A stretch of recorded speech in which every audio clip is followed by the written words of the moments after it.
Hey there, everybody. Welcome back. We are on our final week of lecture. We got lecture today and on Wednesday. On Monday, we will do a review. I will have your the review exam up by Wednesday, so you can try to do it over the weekend. That way, when I cover it in class on Monday, you know like what you need to study for the next few days. And our final will be next Wednesday. And you'll be done. Are we gonna review the What? review? What? Are we gonna review the study guide with you? Yeah, on Monday. We're gonna do the review on Monday. What? Was the last grade? Yeah, I did today. I forgot to bring them. I'll bring them on Wednesday, but the grades are posted on Canvas. I think they should be posted. I typed them in. I should have posted them. All right, so what are we looking at here? This is Math 207. We're looking at chapter 18, which is on special triangles.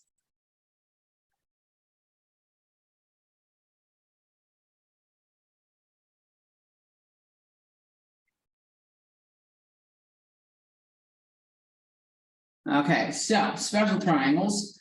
If I have a triangle with 3 equal sides, like 3, 3, and 3, this is called an equilateral triangle.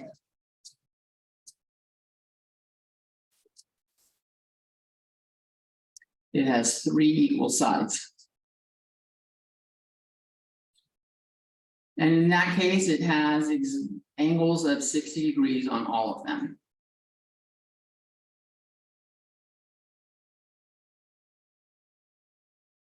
So 3 equal angles as well.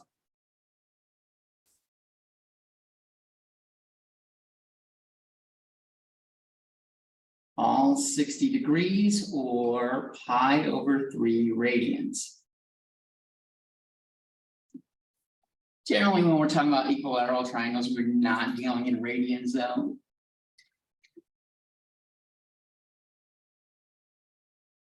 It feels weird thinking about an equilateral triangle with radians, which means I don't see it that often, because otherwise it wouldn't feel weird. That's an equilateral triangle. If I have 2 sides that are the same length, let's say this is 5, 5, and 2. This is called an isosceles triangle.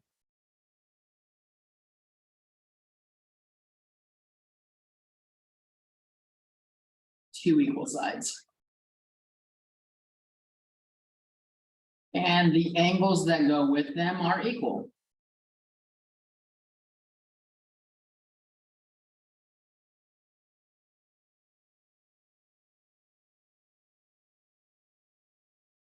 So if I call this point A, and this is point B, and this is point C.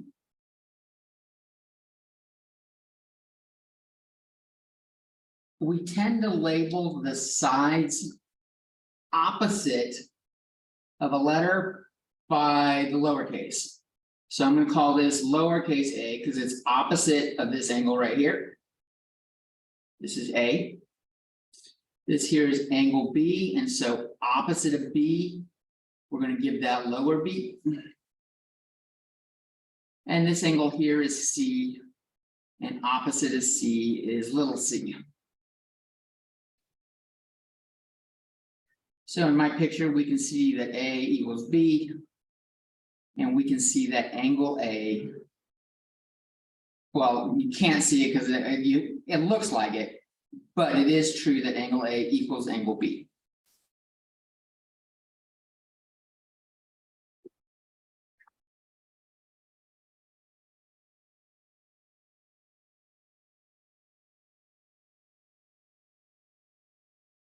Then we have just the good old like, hey, I'm a triangle.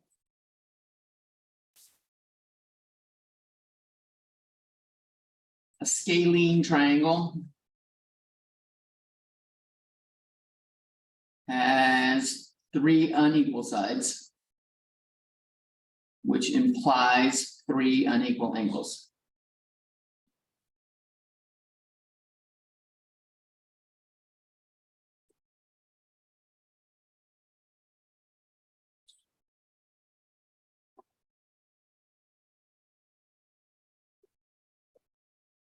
What the fuck?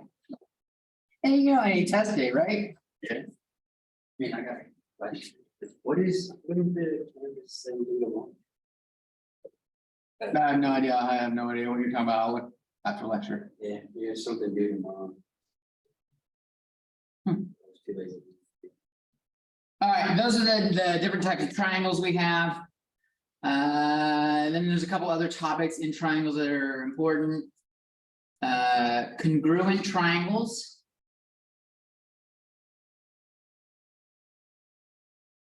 Fun word. So it's two different triangles.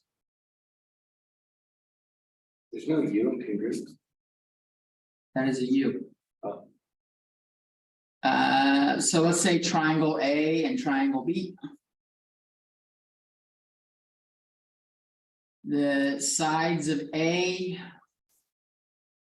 triangle A are equal to the sides of triangle B.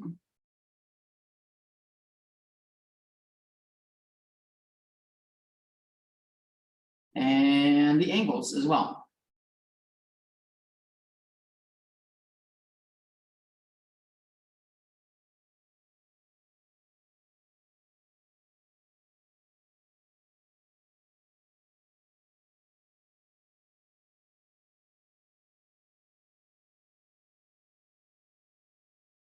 And this pops up at the same time as similar triangles.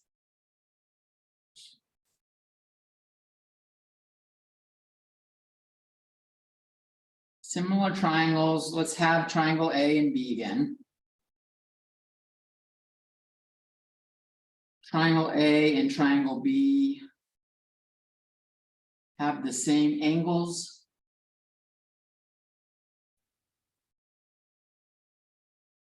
But different sizes for the sides.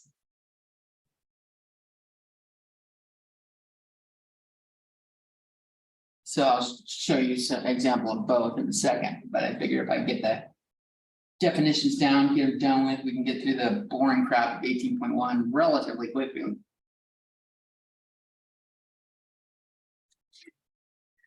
Now you got me wondering why people are still writing.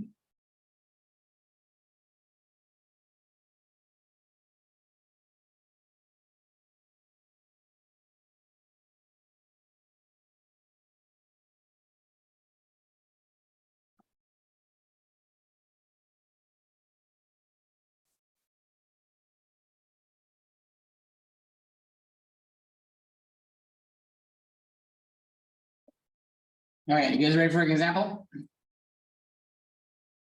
Let's do I'm gonna redraw that 3, 3, 3 triangle, the equilateral.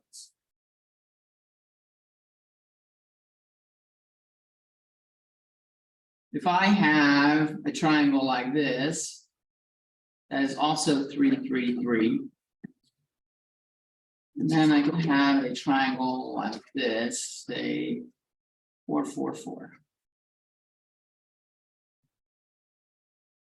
Now let's call this triangle A, triangle B, and triangle C.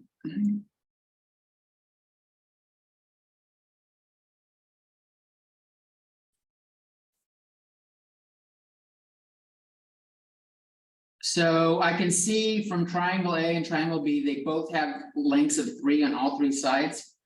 So triangle A and triangle B are congruent.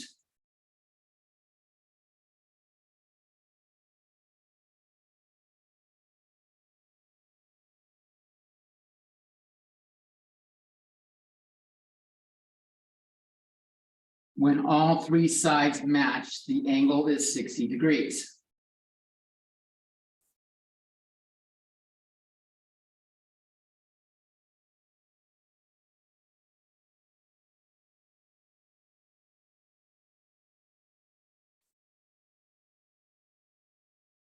Well, I have that over here as well.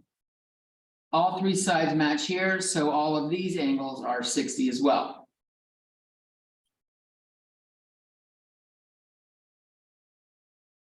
So triangle A and triangle C have the same angles, but different length sides. triangle A and triangle C are similar triangles.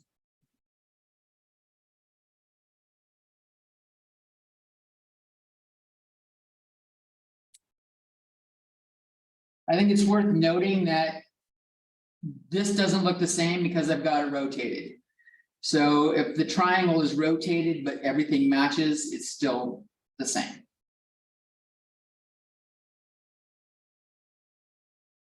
Rotated or flipped or, something like that. But the stuff matches up.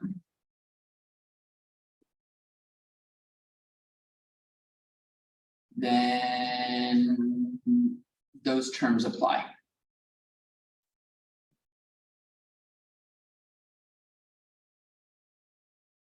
So I could have a fourth triangle, D, where each side is 1.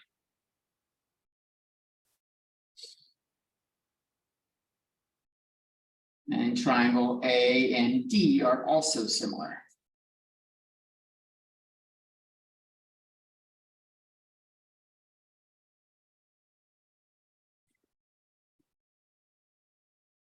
So they don't have to I don't need it looking like a pyramid for it to be a similar triangle. It can be upside down, it can be rotated, it can be spun around. The important part is the lengths of the sides or the angles. That's what I'm trying to go for there.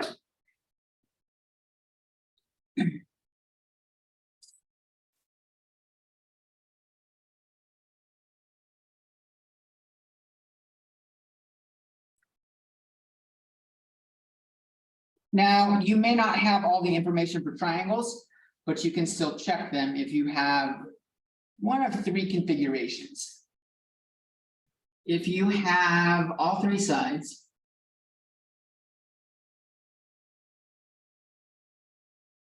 of both triangles, you can obviously compare them.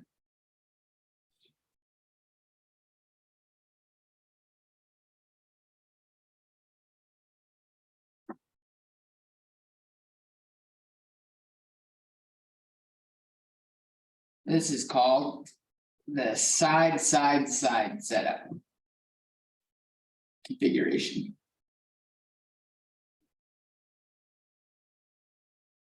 You may not know the angles, you may not have any of the angles, in fact.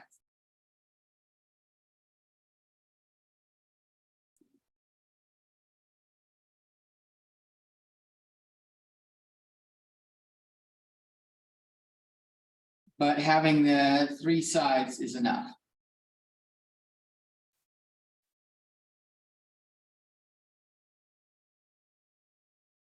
Or congruent and similar. I'll have to show you how the similar part works. Congruent is obvious, they both have the same numbers.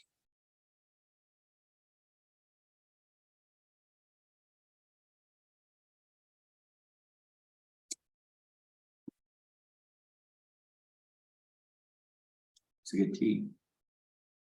Got peach in it, fuck yeah.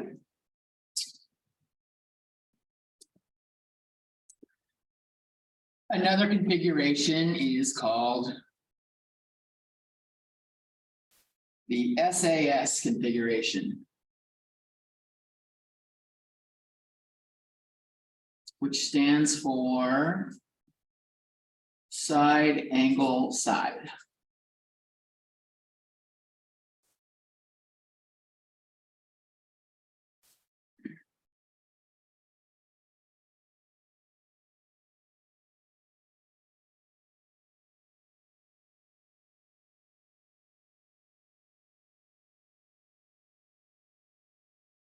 If I know this is 25 degrees and this is 10 and this is 15.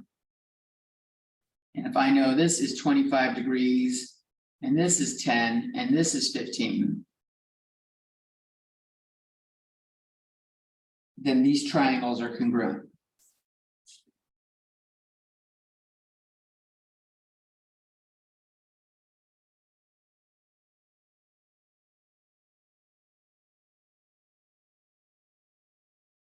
For this setup, you need two touching sides.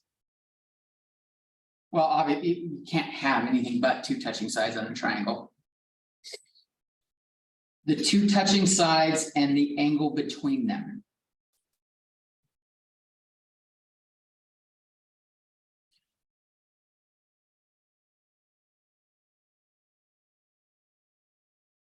It can't be some other angle. It's got to be the angle between them.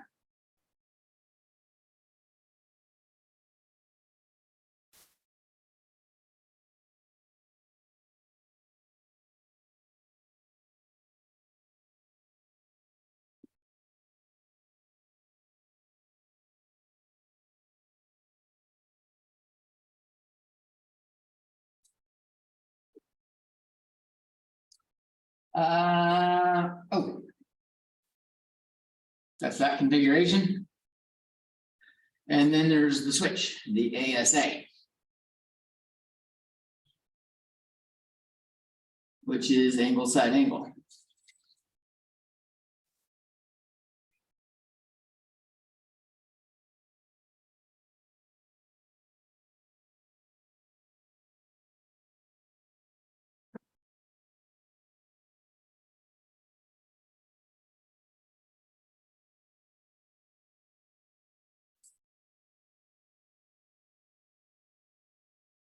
So that's 60, 30, and that's 8. And this is 60, 30, and 8.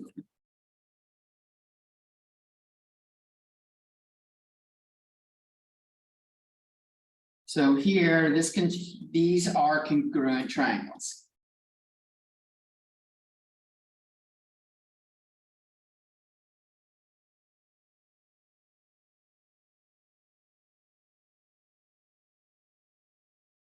We have two angles and the side between them. And the side they share.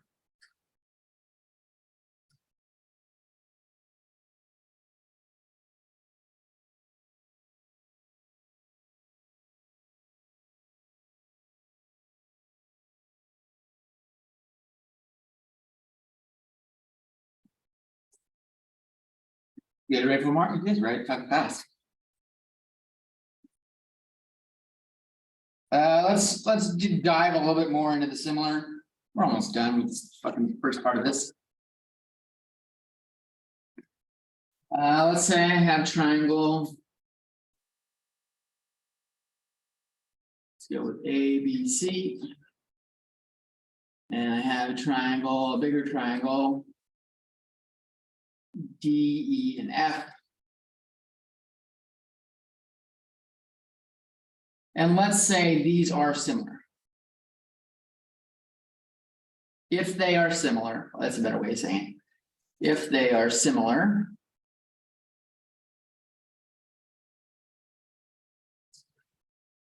angle A equals angle D. Angle B equals angle E. And angle C equals angle F.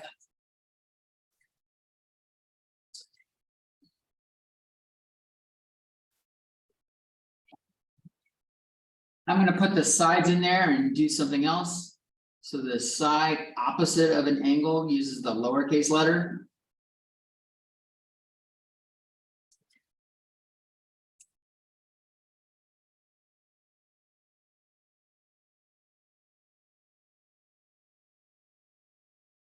If you compare related sides, they are proportional. Sides are proportional.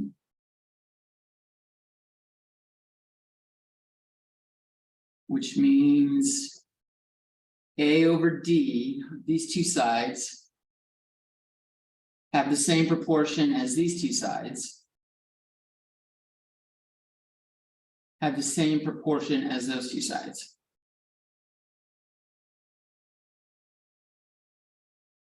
The ratio of the sides are equal.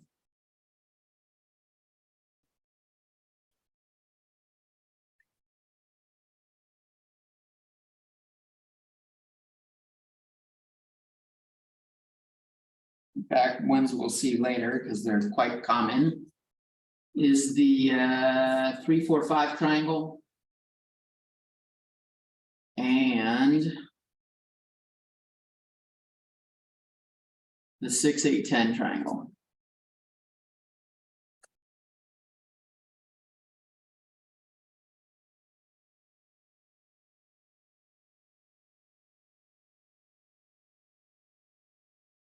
If I do the proportion of any two of these, like let's say I compare 8 to 4, 8 over 4 has the same comparison as 6 over 3, which has the same comparison as 10 over 5. In this case, they're all 2. So this triangle is twice its size.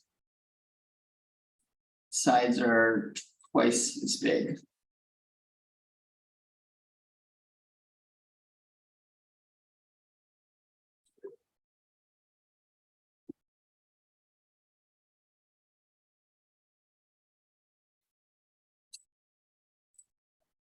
Canvas. Let's see what the hell Bob here, Mason's talking about.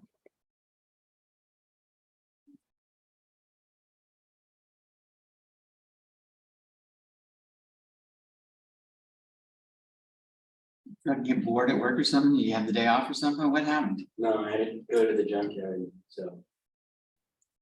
Here. And need to get stuff. I don't see anything to do today. Not due today, soon. Oh, homework, oh, don't. Shit, don't worry about that homework date. I need to change the date. I just put a date in near the end of the month. It's gonna be on the day of the final. Okay. Hey, when's the next homework due? I think the day of the final. I think. Which is like the 20th. When is the date of We're doing it next Wednesday. 24 is the thing? That is not one, No, next no. Wednesday. Next Wednesday is the 17th. So all the homework's due by then. Yes, There's only like 2 more chapters. right. If we even get through 2 chapters, I don't know if we are or not. I might be turning off 19, but I'm hoping we do 19. I'm not gonna, even if we do 19, I'm not gonna test you on 19, but it's important that you've seen it. What's in 19? Sines, cosines, and tangents. So good. SOHCAHTOA. All right, where does this shape come out, or how can I use this? Let's say I have a triangle.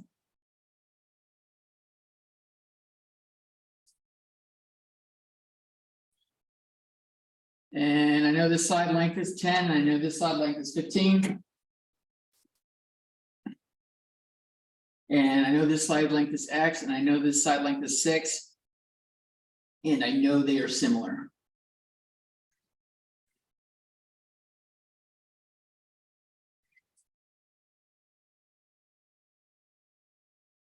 Oftentimes, the way they will do this to show a similar triangle is they'll put one inside the other. They'll do some shit like that. And they'll say, this is the 10. This is X. This is 6, and this is 15. They show, that's the one way they show similar.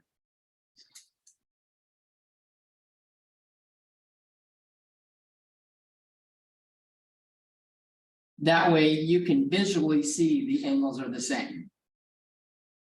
There's no question if the angles are the same because one's inside the other. They have to be the same. Assuming that these 2 lines are parallel. So how can I find the length of X? We can do that proportional thing. I can compare X to 10. It's got to have the same proportion as 6 to 15.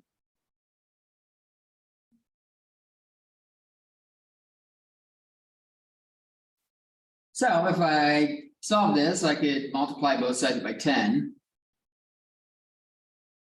If I multiply both sides by 10,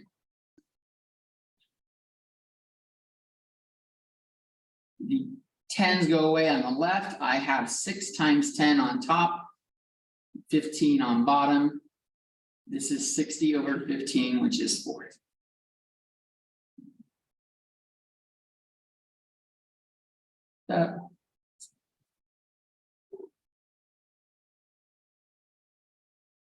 Yeah.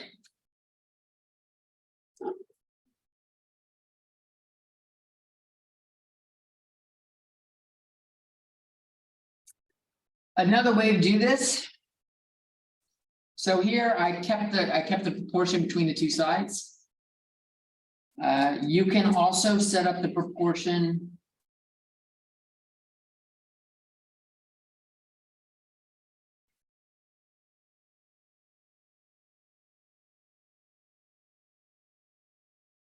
Within the same triangle.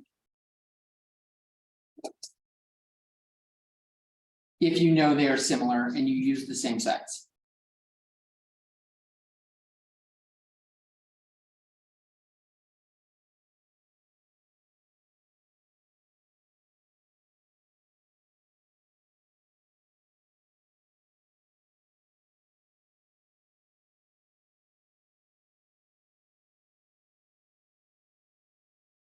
What I mean by that is I can keep the X and the 6 together. So long as I keep the same matchup on the other side, 10 compares to 15. So X and 6 are from the same triangle, 10 and 15 are from the same triangle, but I kept the same relationship between them. If I solve this one, I'd be multiplying both sides by 6. And again, I get X equals 60 over 15, which is 4.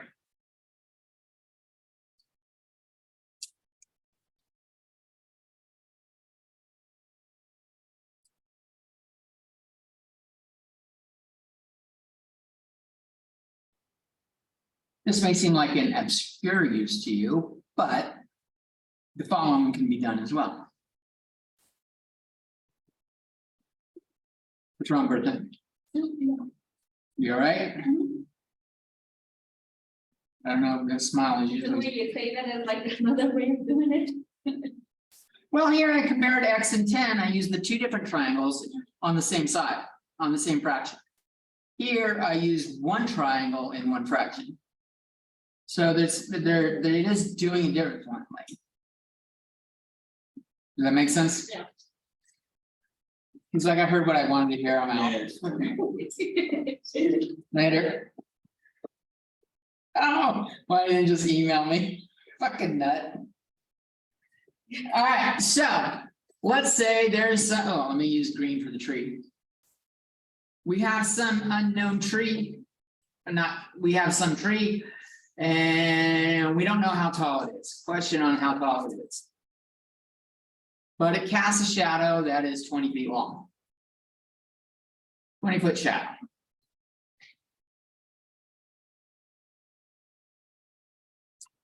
We do have a flagpole nearby, and it's a really, let's not call it flagpole. Maybe this is one of those tetherball poles. And so it's got a little tetherball on it. And we know this is 6 feet high. It's a little tall for a tetherball, but I think, and we know the shadow it casts is 4 feet. At the same time of day. So I got my sun up high. And it's making this shadow.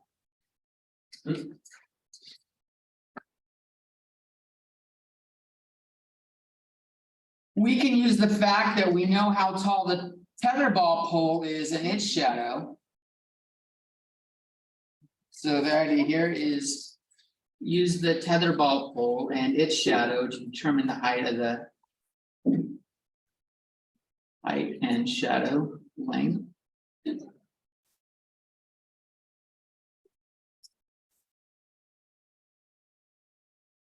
With the tree's shadow length.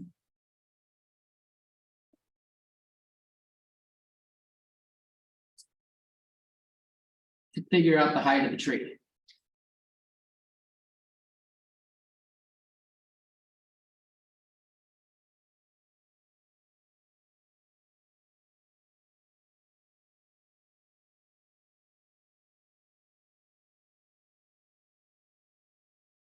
Let's assume that they're both making a 90-degree angle with the ground.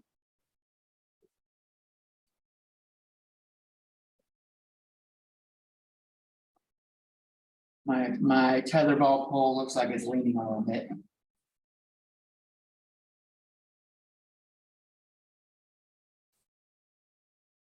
So I don't know what question's height is, but I know that the proportion should match up.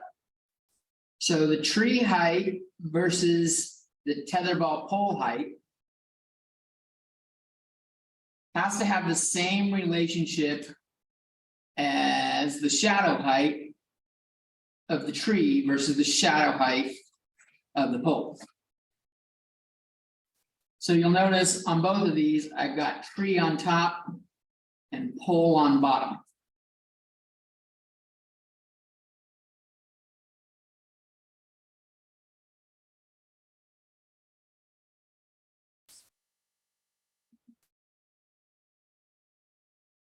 If I wanted to solve this, well, what's 20 divided by 4?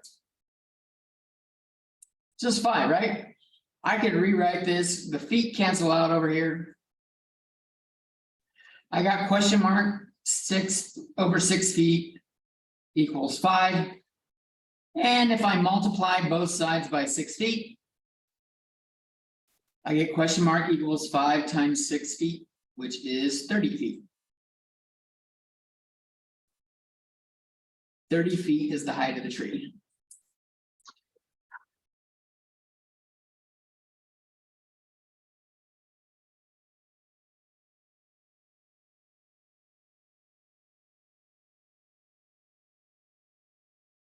The question was the what I used for the tree height, and we just solved for what question is.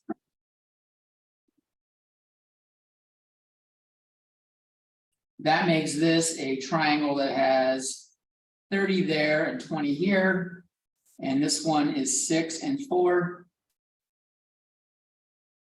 And on both of them, we can see that the left side is 1.5 times the bottom for both. So they are similar. That's what we took advantage of. They were similar triangles.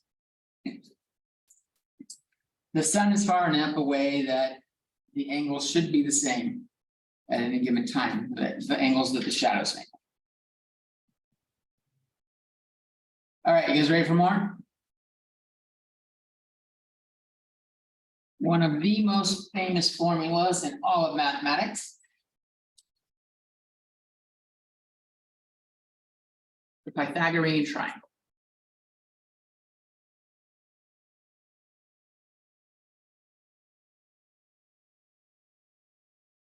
And it goes along with a right angle. It's a right angle triangle.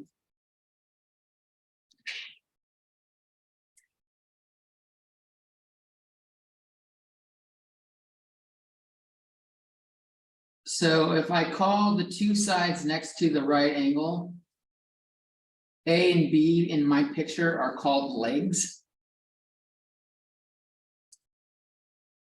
And the side opposite of the right angle, C, is the hypotenuse.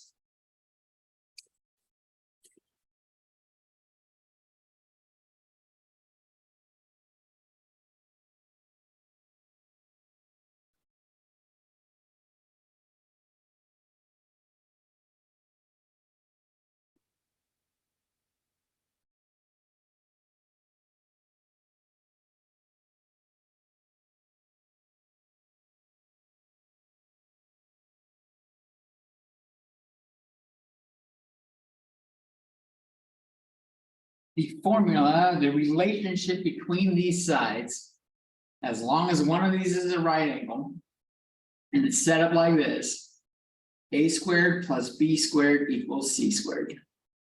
That is the Pythagorean formula, or Pythagorean. It's called the formula.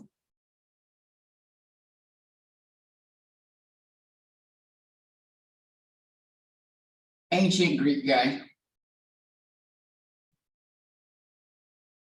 One of the earlier studies of mathematics and geometry. And back then, they did not have the value 0 in their number system. Because the absence of something didn't make sense. Having one apple makes sense, having 2 apples makes sense. The idea of even talking about having 0 apples just seems like nonsense. And the mathematics requires having 0. And it almost made him go crazy. That's a story in the history books. So how can we use this? If we know 2 sides, we can figure out the third.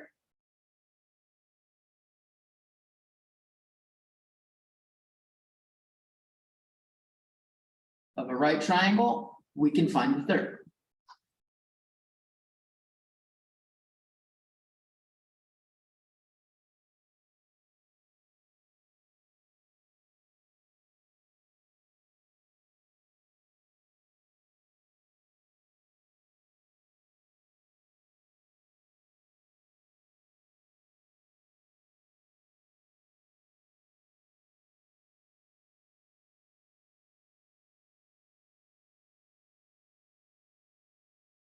So an example. I'm going to say B equals 24 centimeters and C equals 25 centimeters. And I want to find the third side, which in this case would be A.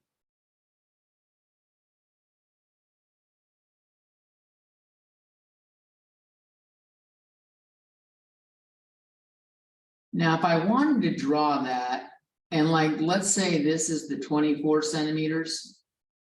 To have a 25 centimeters that's part of a right triangle, it's got to be a really, really small triangle. Flat triangle.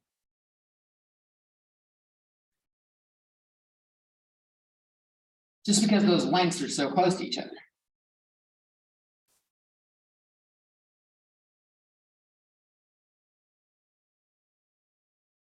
We usually reserve C for the right angle. So when I do this, if I don't have a picture,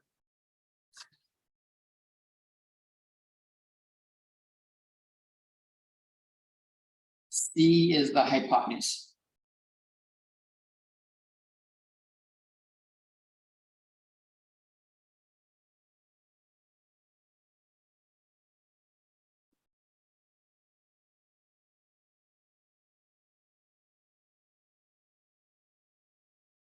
So before I drew the not hypothesis, hypotenuse. Hypothesis is a statistics term. It's also in science. It's an idea. It's a theory to be tested. Hypotenuse is the length of the side opposite of a right angle. They both have the hypo. I get the question. So, even if I didn't draw the triangle, I could do this problem. I drew the triangle based on what I think it's going to look like, just knowing 24 and 25 are the same length or similar lengths. But I don't need it because I know that the C is the hypotenuse. So the hypotenuse, notice it goes on its own side. That's the important part. The hypotenuse is on one side and the legs are on the other. So I have A squared plus B squared equals C squared. A squared plus 24 squared equals 25 squared. And I need to get out my phone. Maybe one of these days I'll start bringing my fucking calculator back.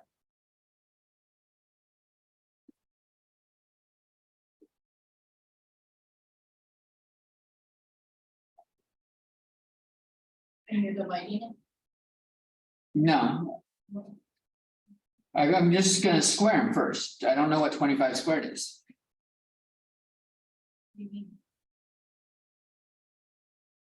What does the value of 25 times 25 equal? I don't know what 24 times 24 equals either. There we go.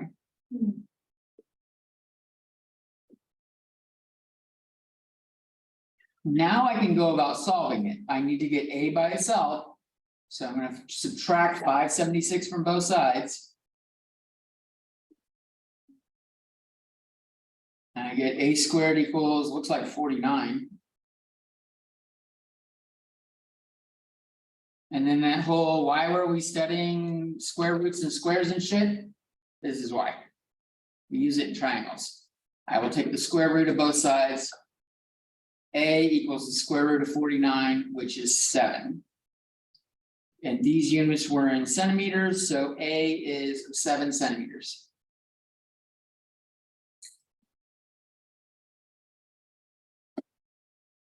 So maybe my triangle's a little too flat.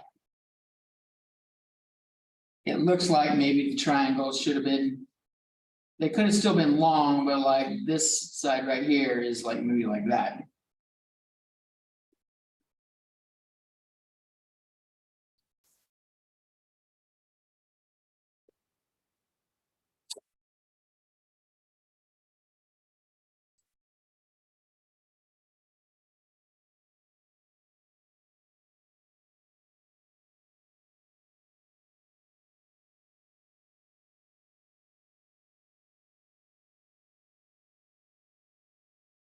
Why don't you guys try doing one?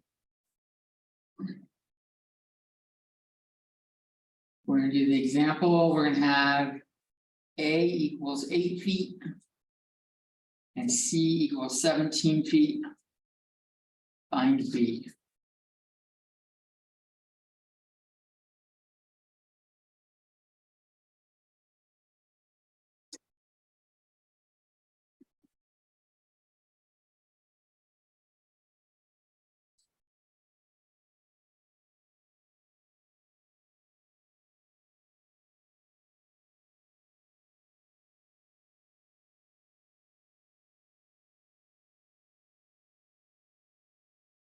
La la la la.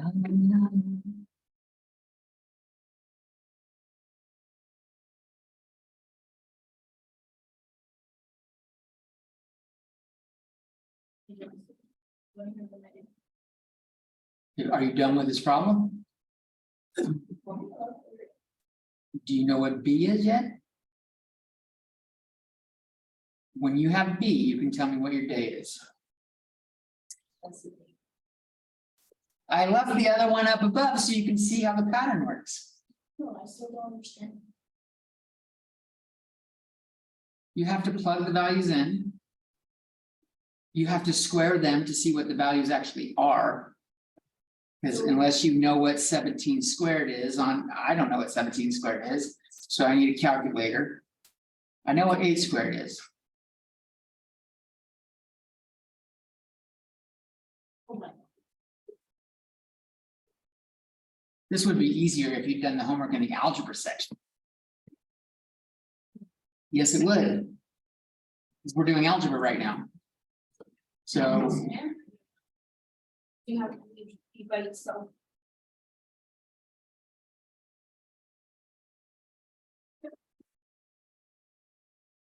all right. Let's put the formula down and roll with it.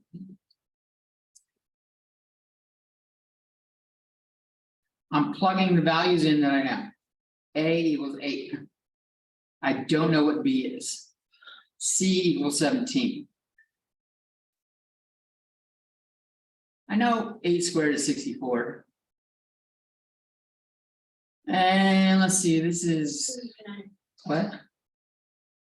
289. Excellent. That saves me some work. All right. We want to get B squared by itself. Let me put it in something that'll help you. Let's say you had 64 extra pounds you didn't want to be having. let's say you were like pretty overweight, let's say you had 64 extra pounds. What would you do to get back to the pounds you wanted to be? You would try to lose them, right? When you lose weight, you subtract weight. When you're on the scale, the weight goes down. This is like 64 extra pounds. We're gonna subtract the 64 extra pounds. Whatever I gotta do on one side, I have to do on both sides because I need to maintain this equality. Whatever's done to one side has to be done to both so that it stays equal. That is looking like 225.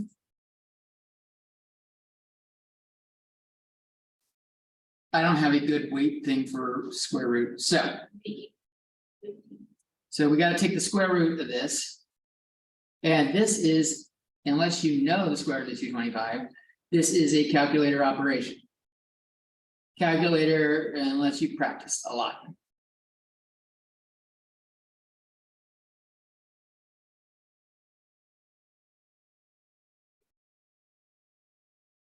This is 15. Now A and C were both in feet, so B is in feet.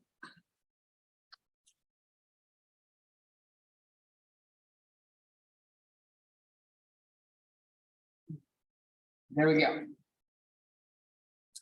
Okay, so two of the most famous triangles that are right angle triangles come from the equilateral and isosceles triangles we were looking at earlier. So let's look at an isosceles triangle. An isosceles right triangle.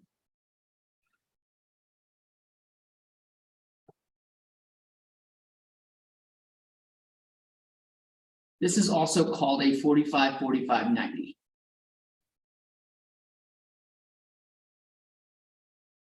The right angle has to be the one that has a different length. But if this is 3, then this is 3, and we don't know what that is. This is an isosceles right triangle.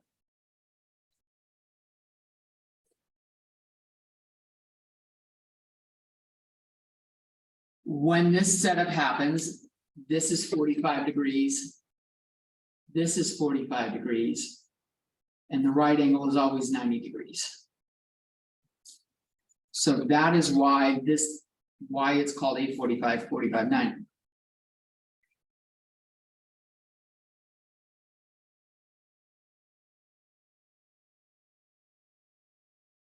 We can go through and figure out what question mark is. The side opposite the 90 degrees is the one that's by itself in that equation. So I'm going to square the other two sides and add them together.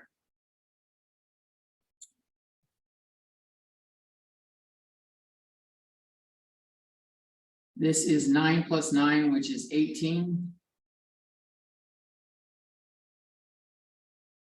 So if I take the square root, the square root of 18 is like the square root of 9 times 2.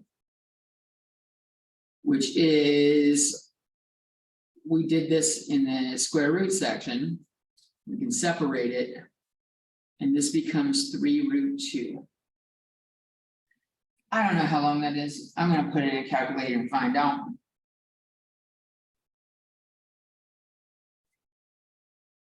Which is about 4.243.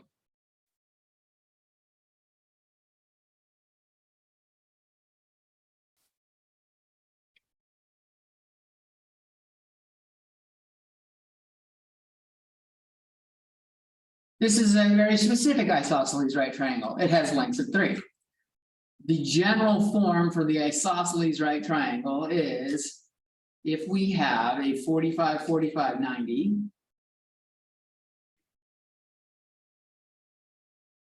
And I call this length X and this length X. I can figure out what C is doing that same thing. X squared plus X squared equals C squared.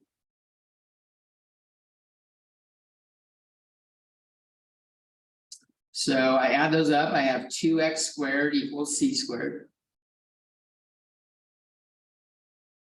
Then I will take the square root. The right side is C. This, the x squared, this is the square root, since I've got an x squared, the x can come out. But the 2 cannot.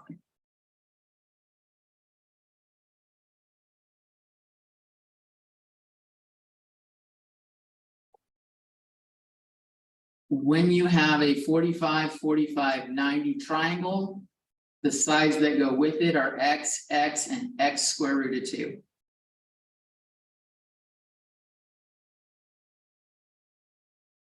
Maybe I'll put asterisks, because that looks like subtraction, and I don't want you to think subtraction. Maybe I'll put a circle around it so that it doesn't look like multiplication or an x now. There we go.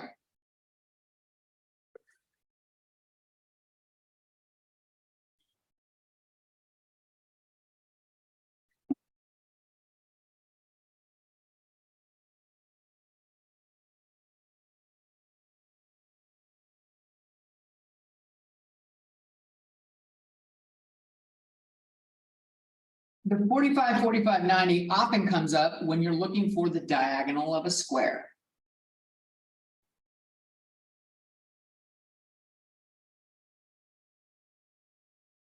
If I have a square of side length x, the diagonal is x root 2.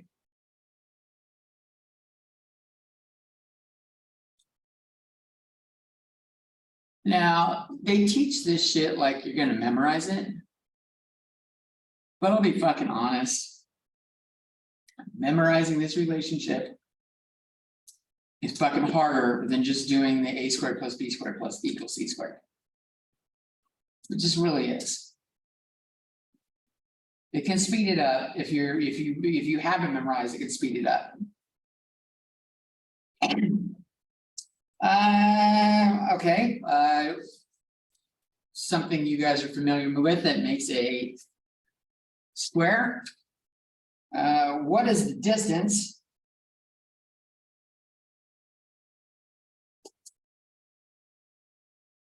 between first base and third base?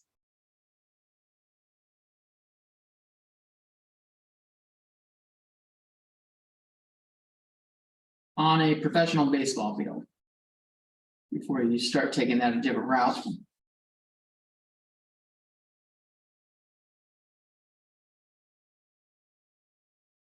A professional baseball field, the bases make a square with side 90 feet.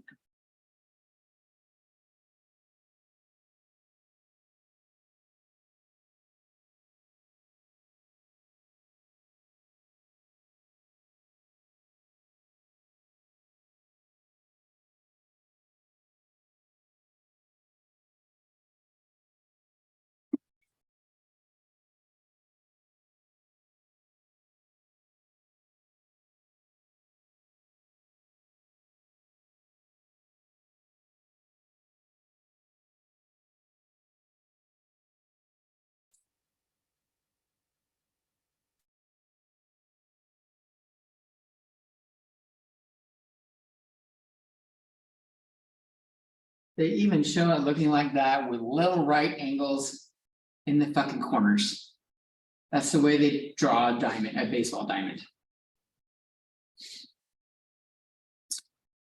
We are finding this distance right here.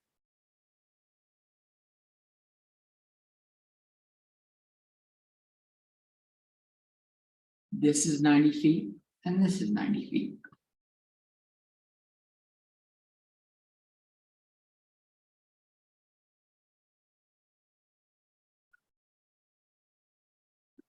Now you can either do this formula. When I have a 45, 45, 90, I just know the end result is going to be the same value. End result fast forward should be the side that we have times the square root of 2. But if you don't remember that formula, you can always do a squared plus b squared equals c squared. 90 squared plus 90 squared equals c squared.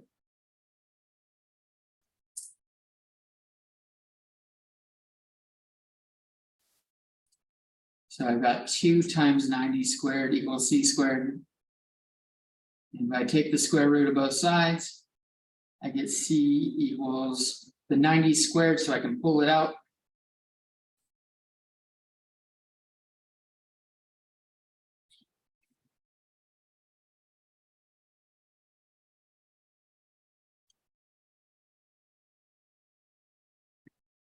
And this is about 127.28 feet.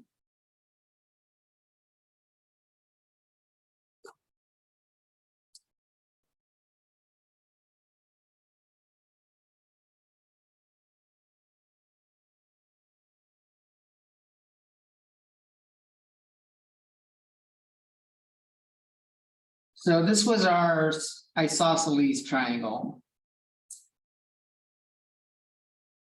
with a right angle.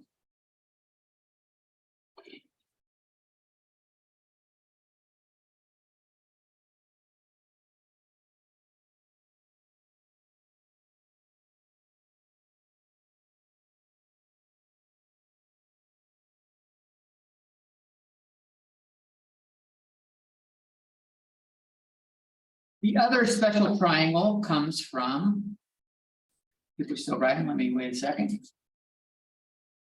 La, la, la, la, la.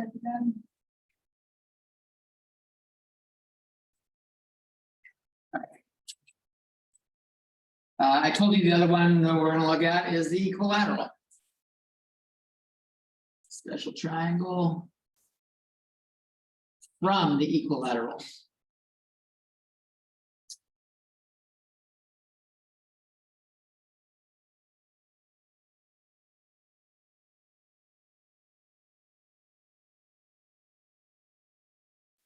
Equilaterals all have the same side length. I am going to call the side length here 2x.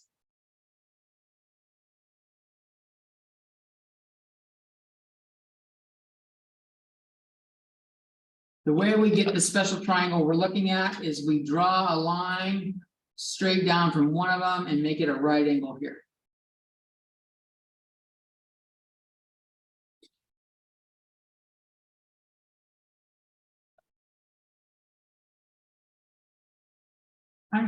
Yeah. Which means this separates this into 2 parts, x and x. It cuts it right in half on an equilateral triangle. All of these angles were initially 60 degrees. But when I cut the 60-degree angle in half, I get 30 degrees.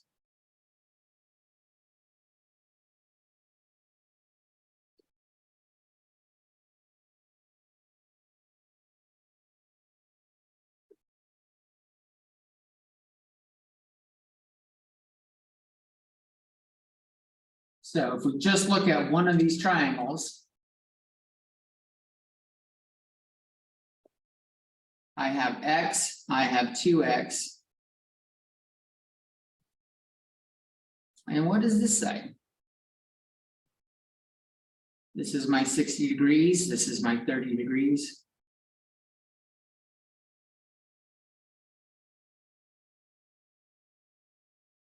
Well, we can figure it out. This here is opposite my right angle, so this is my C. So I can call this A and B if I want.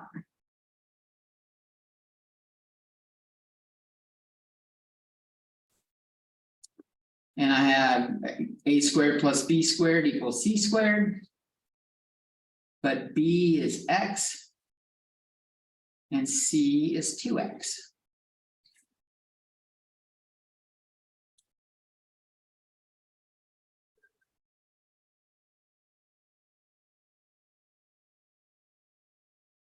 Two x squared, we got to square both the 2 and the x.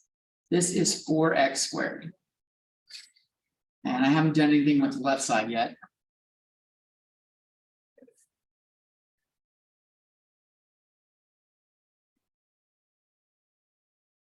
Again, I want to figure out what A is. A squared has x squared extra pounds. We're going to lose the x squared extra pounds by subtracting it. which means I gotta subtract it from the other side as well. And I have a squared equals 3x squared. And finally, I will take the square root of both sides. On the left side, I get a. The x squared and the square root, just like in the other triangle, cancels out, and I just get x. But the square root of 3 does nothing. I can't do anything with it, so I gotta leave it. So this side on a 30, 60, 90 triangle.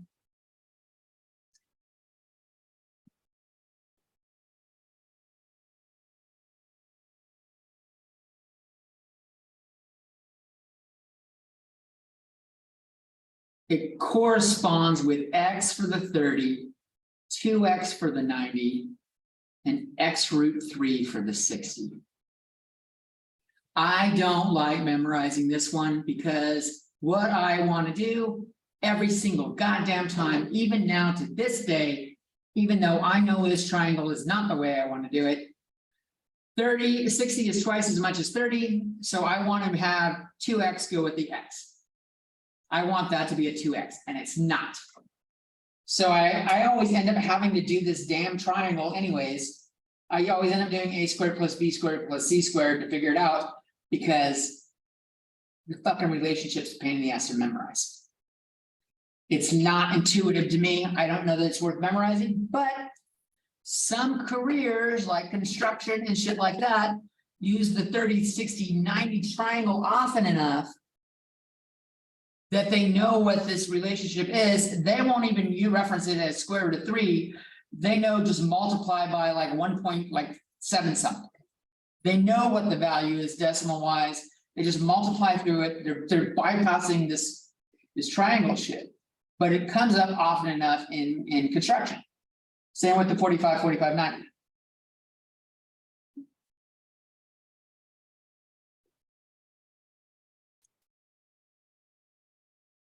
So that was fun. Let's look at some triangles and we'll figure out the rest.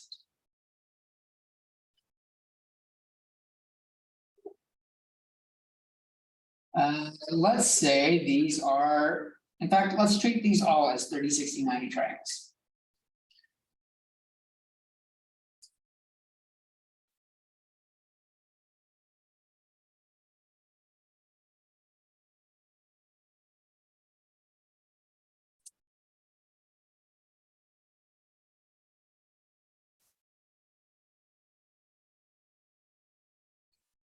I don't want to do that.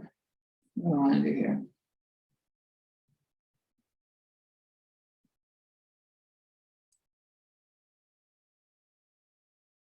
Let's just do a problem that has it. So let's say this is 30 degrees.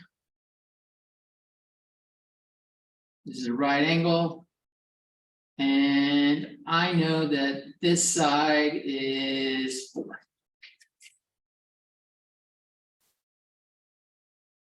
They may not give you every single value, and that's the value of memorizing the formula. At least knowing that the hypotenuse is double the short side helps. I hope the homework doesn't have any like this. So I have a 4, 8, and a question mark.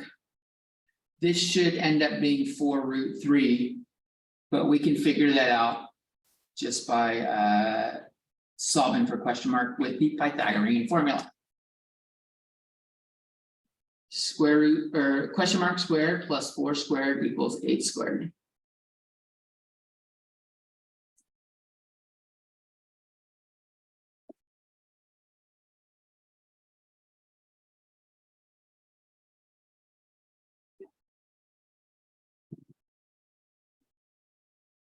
This is plus 16 equals 64.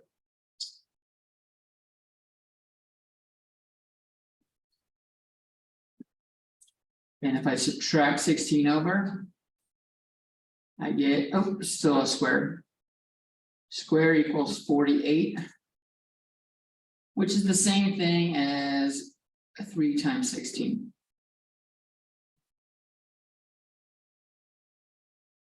I'm gonna leave it as a 3 times 16, because when I take the square root. Well, you would probably do it in a calculator to get your answer. I'm sure you will when you do it. The question mark is the square root of 48, but it's gonna end up being 4 square root of 3, just like I had up here. And I don't know what that value is.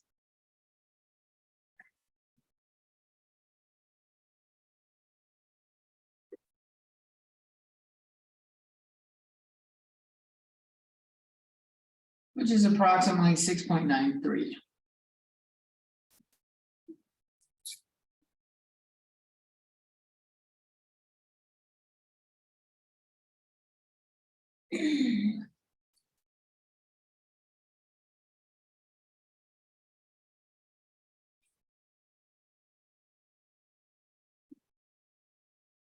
There are some other famous triangles.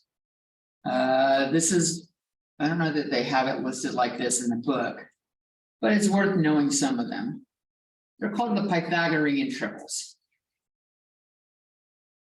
Because all 3 sides are whole numbers.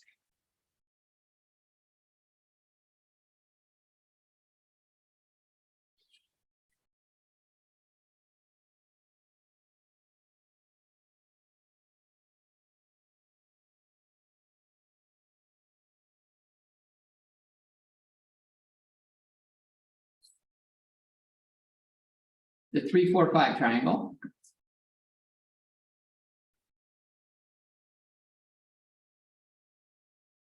You can actually double that one. Any of these you can double everything. You could also do 6, 8, 10. 3 squared plus 4 squared equals 5 squared. That's why it's called a Pythagorean triple. It goes with the right triangle. And all 3 sides just happen to be whole numbers.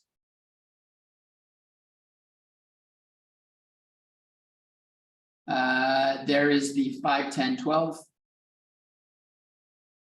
That's not right.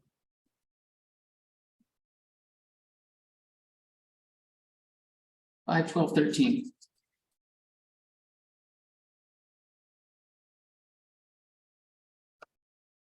Is a famous one.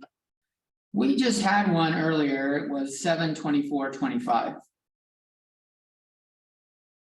The square of the 2 smaller numbers add up to the square of the third number. You're not expected to memorize those, but if you work in a profession where that kind of shit pops up a lot, you'll get used to seeing them.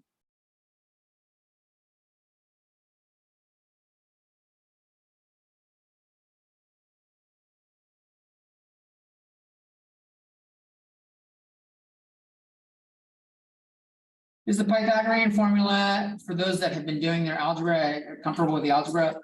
Somewhat straightforward. Is it okay to use? You're plugging stuff in, you're squaring it, you're solving. Poor Ariana's got a lot of catch up to do. What? What's with that look? You can tell me about your day.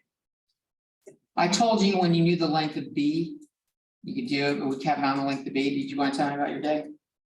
What did you do that poor mare and that poor stallion?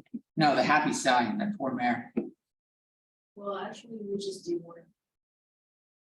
How does that work? So it's a 2, and it's come from using. It's called what? Promothicing? And So what do you do with the tube on the horse? but I want to know. She wanted to share. There's obviously something fun with this story.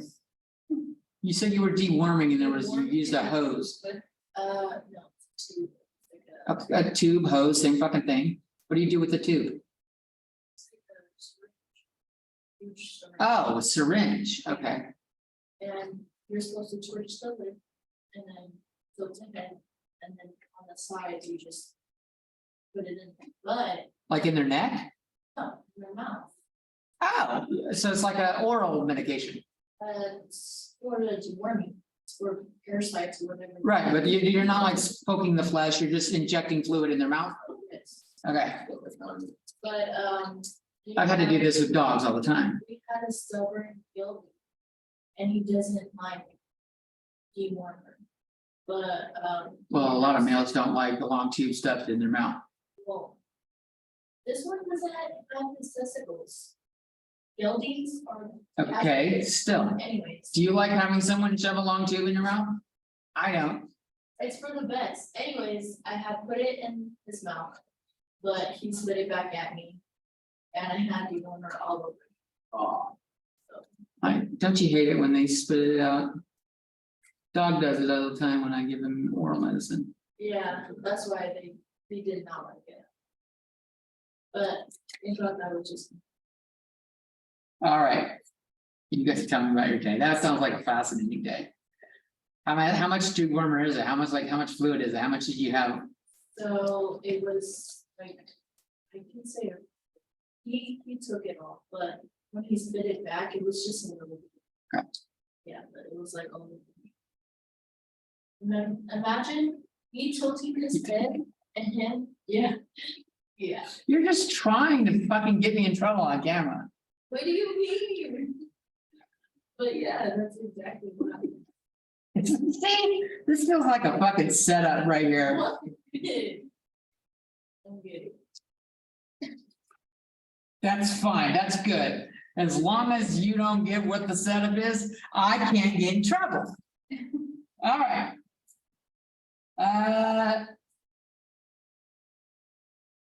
Let's look at the final thing in this section, which are distances and midpoints. Calculating distance and midpoint.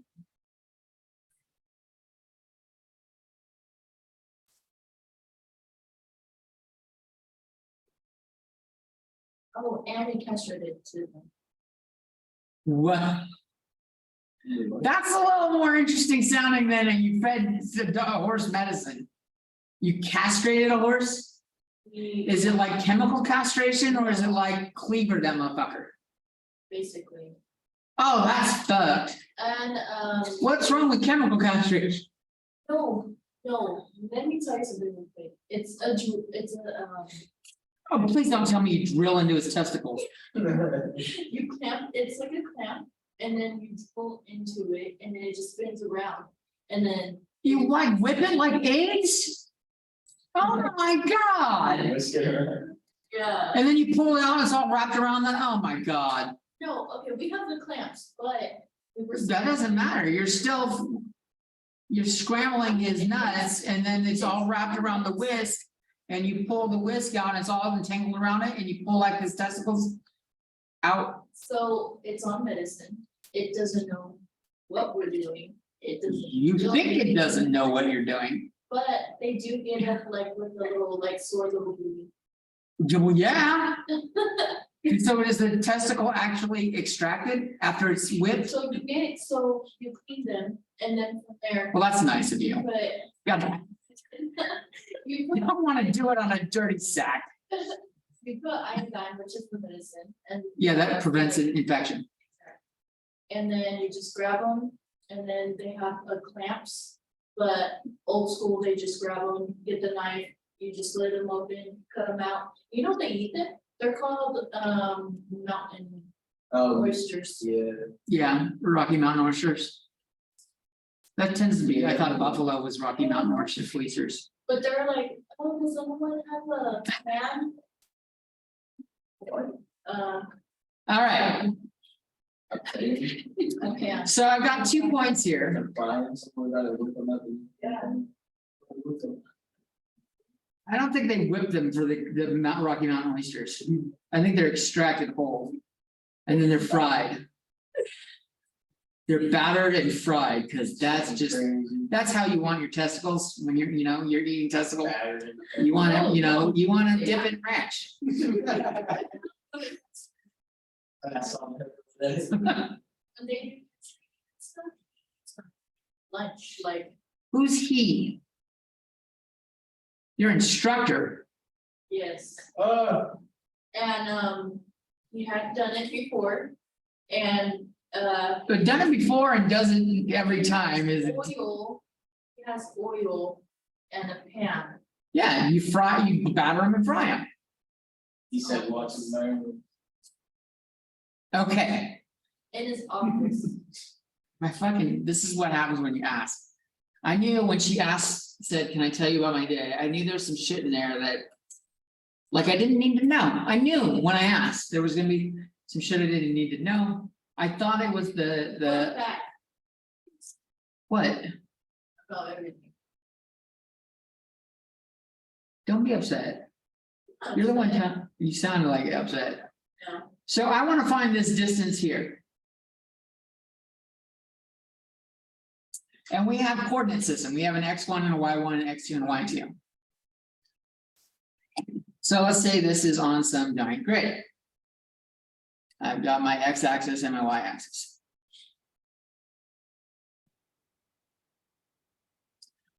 What I can do is I can make a line perpendicular to that x or parallel to that x-axis. So this is parallel to x. And I'm gonna make a line parallel to y. If I do that, this point right here, it has the same y value as this line right here because the y value hasn't changed. But it's got the x value of this one. It's got x2. And it does happen to make a right angle.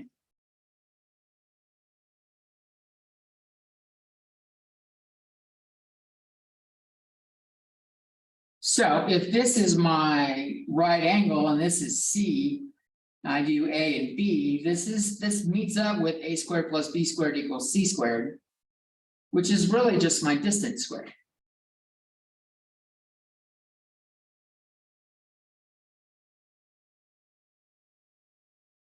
So the distance formula is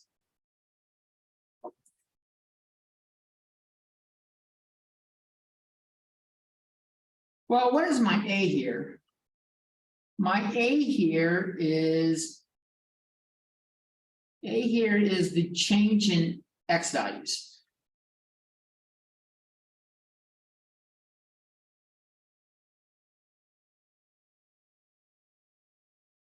They call it delta x.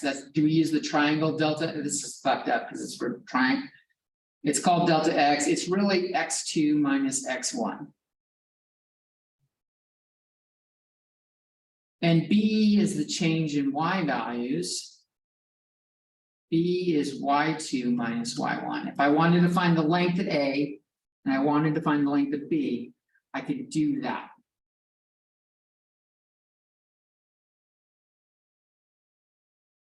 So if I take the square root of this, I've got distance equals, let's just call it D, the square root of A squared, but that's A, and that's B, and I plug it in. A is x2 minus x1, and B squared is y2 minus y1. That's the distance formula.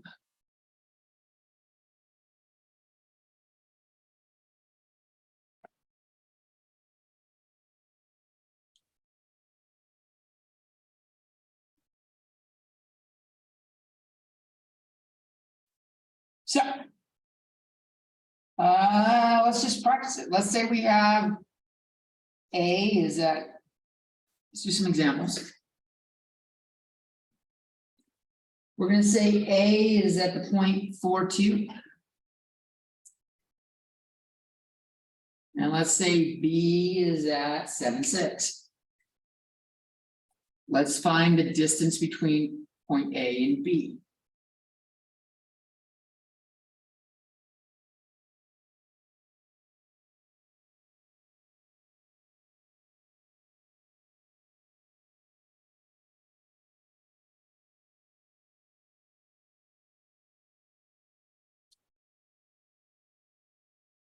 So what we have to do first is label points 1 and 2.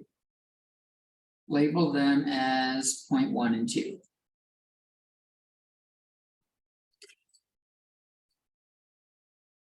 And as we'll see in a second, doesn't matter which one you use. Matter which one is 0.1.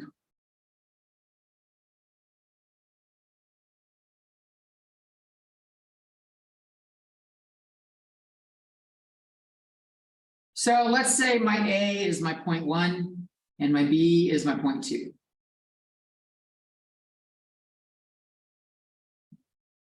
If I do that, then 4, 2 is the same as x1 and y1, because I'm calling this 0.1. So I'm going to use the same subscripts. And for the 7, 6, that'll be my 0.2. So that's going to match up with x2 and y2.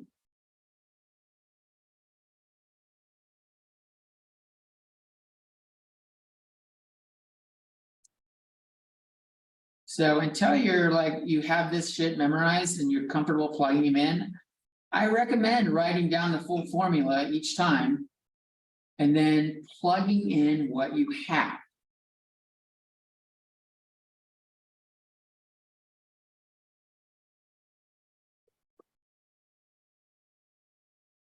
I have my x1 is 4 and my x1 goes right there. And I have my y1 is 2 and my y1 goes right there.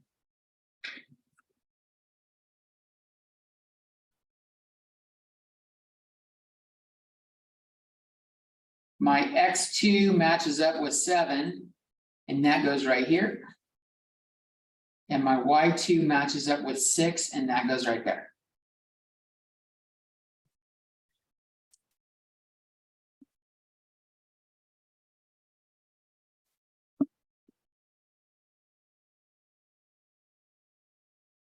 And then we just start doing some math. What's 7 minus 4?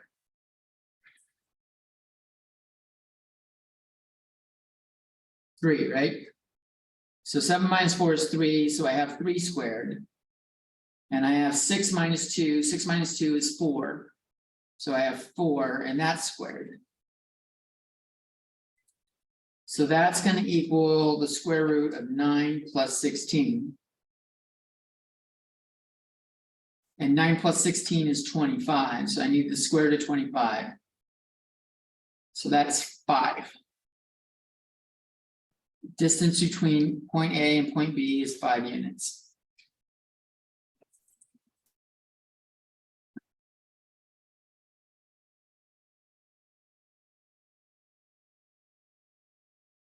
What?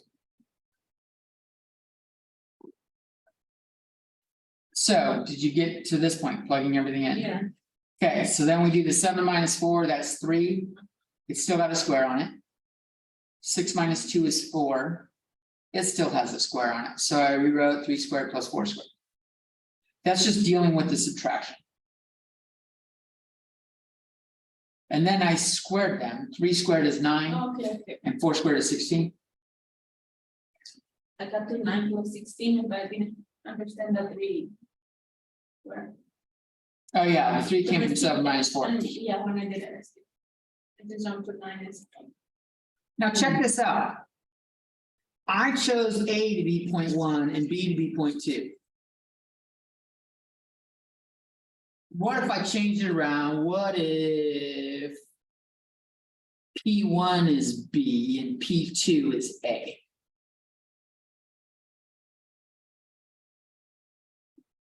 So X1, Y1 is my P1, and that's going to match up with 7, 6, because that's B.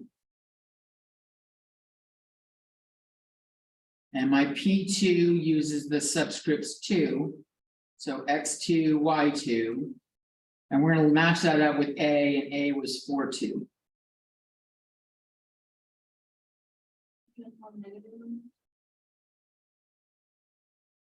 Yeah, we'll see how it works. So let's plug that into our formula.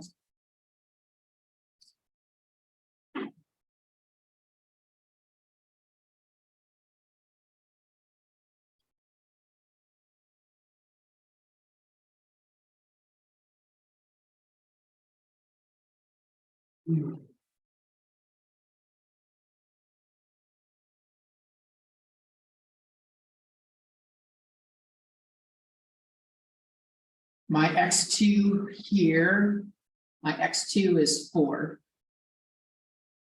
And my x1 is 7. And then 2 and 6.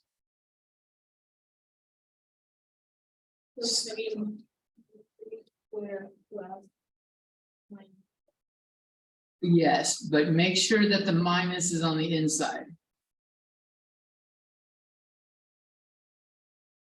Because when you square a negative number, the result is positive.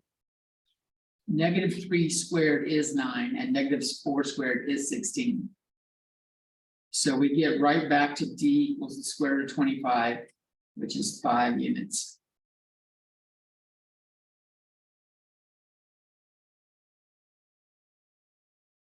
Why don't you guys try doing an example? Why don't you guys try?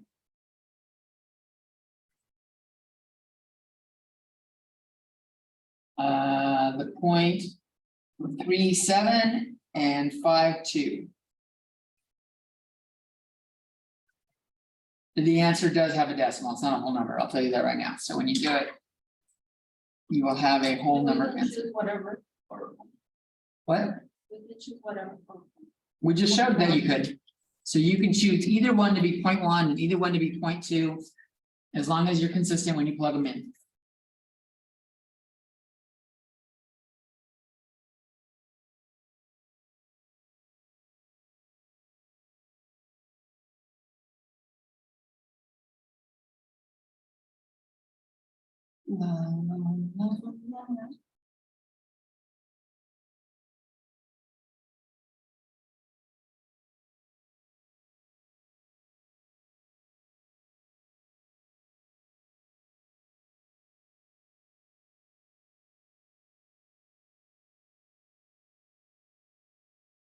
So you should pick one to pick a P1 and a P2. And if it helps, label your X1, X2, Y1, and Y2.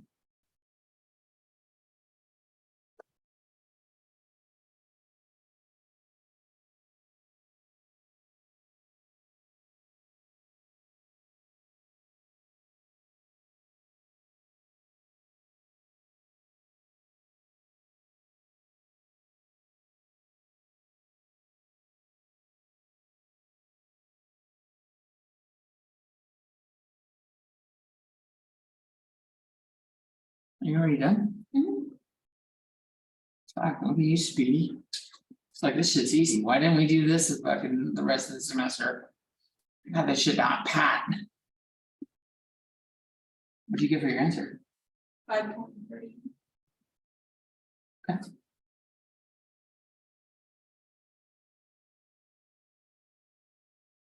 All right, someone help me. Let's pick points 1 and 2.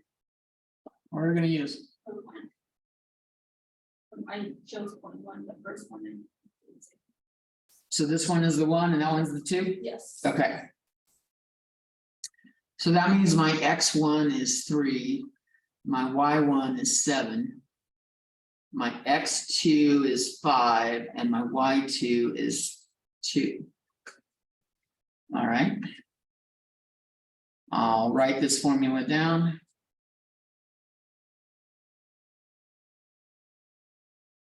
And I'll start plugging shit in.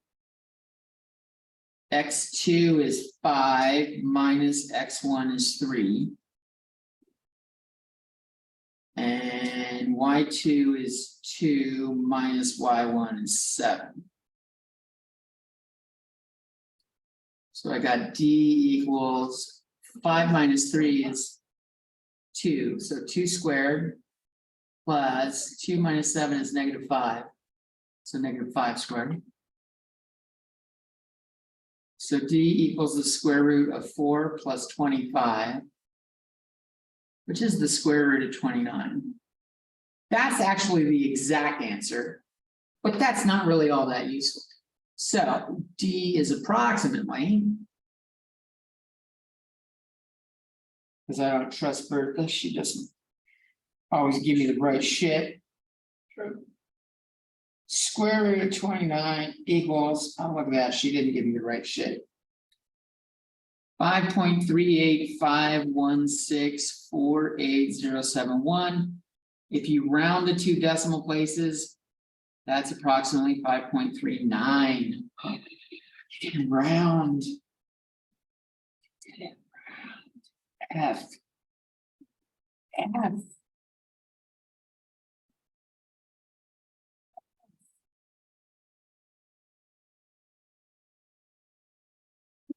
I'm cracking myself up over here.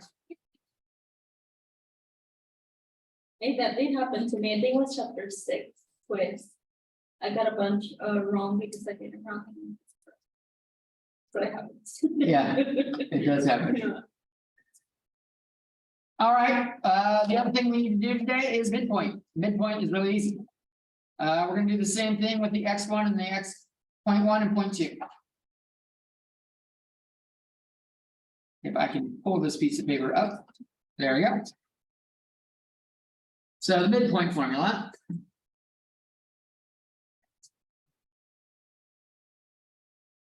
If you have a P1 at x1, y1. And P2 x2, y2. The midpoint is you add the two x values together and then you divide by 2. And then you add the two y values together and you divide by 2. And make sure you hit equal before you hit the divide by 2.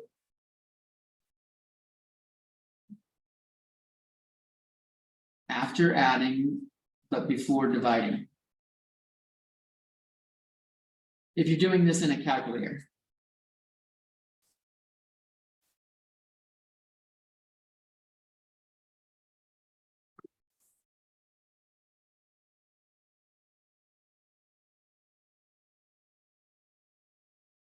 Let's use the points we just had. The points we just did were 3, 7, and 5, 2, right? Let's find the midpoint.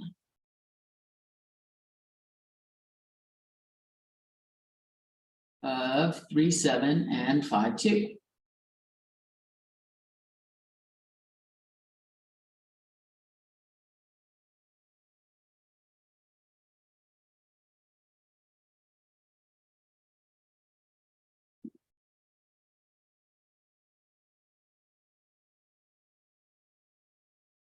So my x's are 3 and 5, right? And my y's are 7 and 2. So I'm going to do 3 plus 5 over 2. I'm going to do 7 plus 2 over 2.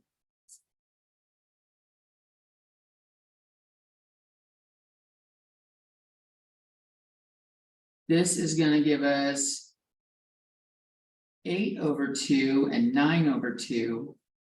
So the answer is going to be 4, 4.5. If you do this in the calculator wrong and don't hit enter between adding and before dividing, you're going to get a different answer.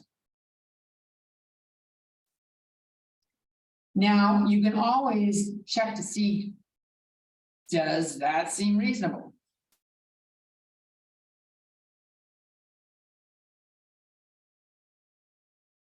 By drawing a picture.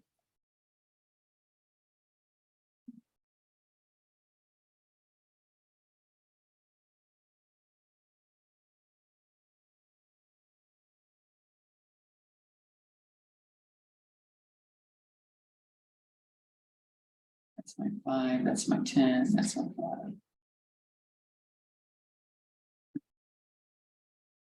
So I had 3, 7, which is, looks like it's right about there. And I had 5, 2, which is right about there.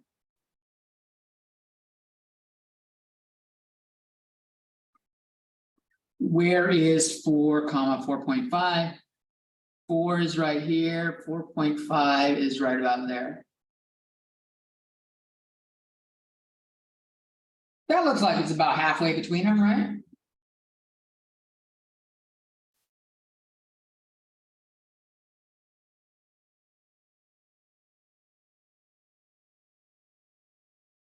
Which is halfway is the mid or middle.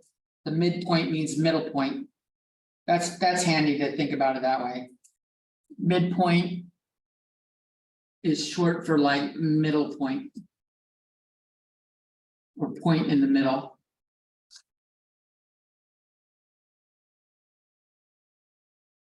Okay, we did one other coordinate system. Why don't you guys give it a try? Why don't you try? We'll do a few of these. We had 4,2 and 7,6. That was the first set that we did with the distance. As soon as I can get a page up here. Try 4,2 and 7,6. Find the midpoint there.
So we want to add the two x's together and divide by 2. And we want to add the two y's together and divide by 2.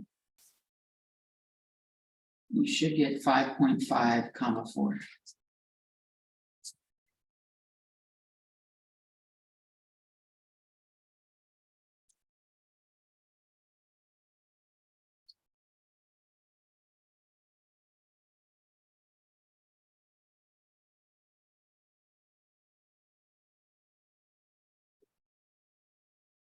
All right, let's try another one. Let's try 3, -5 and 0, 0, the origin. I almost just said the origin, but some of you, I'm sure, don't remember that's called the origin.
All right, if you do this one, you have 3 + 0 over 2 and -5 + 0 over 2.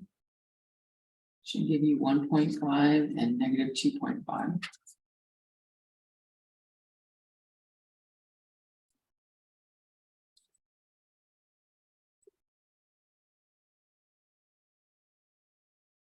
Let's do another one.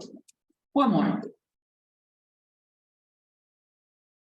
We're gonna do -2, 4 and 4, -6.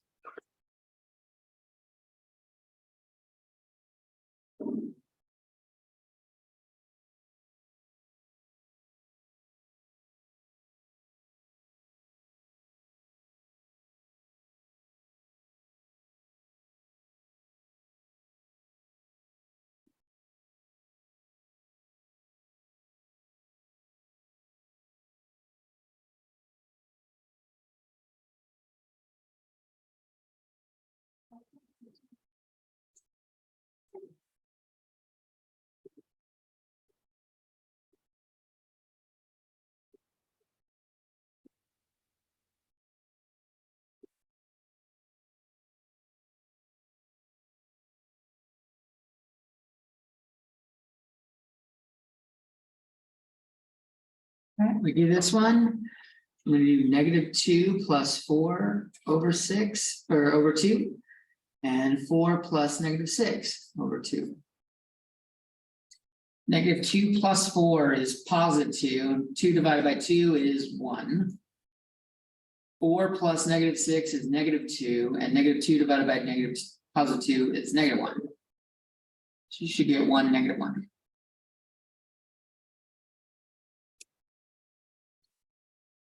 All right, that's it for chapter 18. Chapter 18 is not too bad. You got your algebra skills down and your square root stuff. You'll be all right. You'll be in good shape. If not, you're about to get good at those, right?